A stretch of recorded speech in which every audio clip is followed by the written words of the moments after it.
Hello, bienvenue à toi dans cette vidéo. Aujourd'hui, j'ai envie de te proposer un petit jeu avec le mot mais. Pendant mon cursus de formation, j'ai appris que tout ce qui se plaçait avant le mais dans nos phrases était oublié et que le cerveau, il retient la dernière chose qui a été dite. Donc, si je te dis c'est possible mais c'est difficile, ton cerveau il va occulter le c'est possible et il va choisir, il va entendre et donc il va retenir le c'est difficile. Et c'est comme ça, à mon sens, que nous trouvons toutes les choses difficiles et que c'est un écart de langage, à mon sens, qu'il est important de transformer. C'est comme dans les relations, dans les couples, on dit ah, je t'aime mais tu m'énerves. Qu'est-ce que le cerveau va retenir? Il va retenir tu m'énerves. Et donc le cerveau il va encoder tu m'énerves. Et voilà, et après, je vais pas vous la refaire, hein, mais c'est les disputes, et oui, gna gna gna, bref.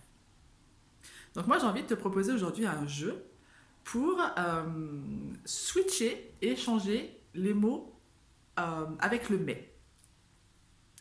On nous a appris en formation que le mot mais devait être rayé de la langue française.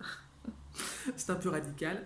On va déjà commencer par switcher le positif et le négatif avec le mais. Donc, de se dire, c'est difficile, mais c'est possible.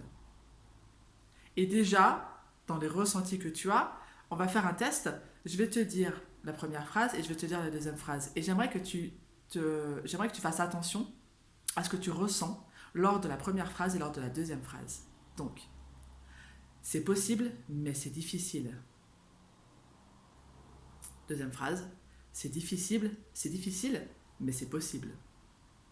Et tu remarques, normalement, que quand sur la deuxième phrase, déjà la tension, elle s'apaise, la pression s'apaise. C'est difficile, mais c'est possible. Et le ressenti corporel, il est carrément pas le même. Et c'est en ça que j'ai envie de t'inviter à faire, à expérimenter, évidemment si tu le souhaites, parce que tu fais ce que tu veux. Hein. Voilà, donc je te propose ce petit exercice à faire tout au long de la semaine et de prendre conscience à chaque fois que tu dis mais, de pouvoir switcher, de mettre le négatif derrière le mais et le positif, enfin de mettre le négatif avant le mais et le positif après le mais. Voilà. Par exemple, dans la communication usuelle, de dire si la personne avec qui tu vis te dit alors est-ce que c'est bon? Oui, mais c'est trop sucré. Ou oui, mais c'est trop salé. Donc la personne, elle va entendre que c'est trop salé. Et donc, elle va entendre la critique.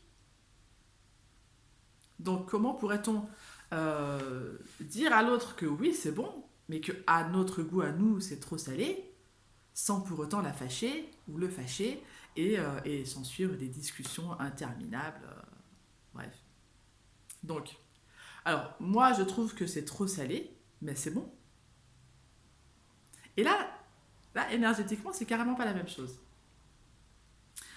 Voilà, je te laisse avec ce petit exercice parce que j'aime bien te proposer des exercices de temps en temps parce que c'est chouette d'expérimenter déjà ce que ça fait dans notre tête, dans notre cœur et dans notre corps, de pouvoir expérimenter les choses et de se dire si ça fonctionne, si ça fonctionne pas. Évidemment, ça fonctionne pas si on le fait une fois et c'est pour ça que je te propose de le faire sur toute la semaine pour voir une évolution dans tes pensées et puis dans la façon de penser.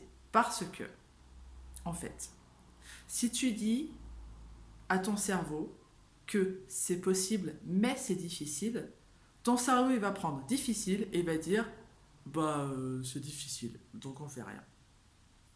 Alors que si tu dis et que tu répètes, parce que c'est ça aussi le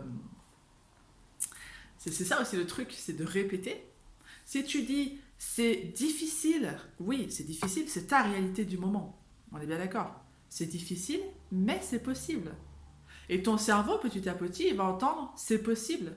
Et du coup, ton cerveau, il va t'amener des solutions pour réaliser ce que tu trouves difficile.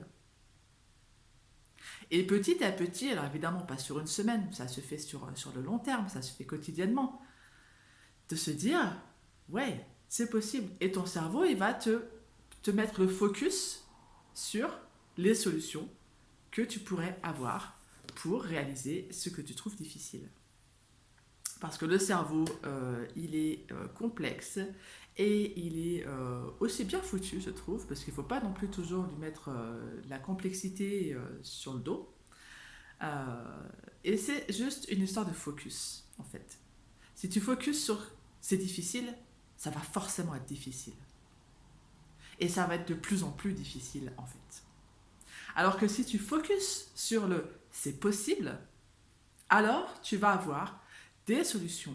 Tu vas trouver des solutions. Tu vas trouver des idées. Peut-être que dans un film, il y aura un mot, une phrase qui va être dite, tu vas dire, ben oui, en fait, c'est possible. Peut-être que tu vas avoir une discussion avec quelqu'un qui va te donner un indice sans le savoir. Peut-être qu'en lisant un livre, tu vas te dire, mais oui, c'est ça, c'est possible. Donc c'est une histoire de focus, c'est une histoire d'entraînement, c'est une histoire de répétition, c'est une histoire où tout est relié les uns aux autres. Euh, que ce soit les pensées, les émotions, les besoins, les valeurs, la confiance en soi, l'amour de soi et tout ce que je te propose dans les ateliers. Tout est relié, à mon sens, tout est relié. C'est juste une bulle et c'est juste une ronde en fait où l'un ne va pas sans l'autre et ainsi de suite. Et donc, on commence par ce qui est le plus facile pour nous. Donc, ce qui est le plus facile pour nous, c'est soit c'est la répétition, soit c'est le focus. Et on choisit aussi de vouloir avancer dans sa vie parce que peut-être que la première chose, c'est le choix, finalement. Je ne sais pas. À toi de voir. Évidemment, en fonction de ton expérience. Donc voilà, je te laisse là-dessus, sur le focus sur le positif, parce que c'est ça qui va t'amener une vie positive et parce que c'est ça qui va t'amener des solutions aux difficultés que tu peux rencontrer dans ta vie. Je t'embrasse et je te dis à bientôt.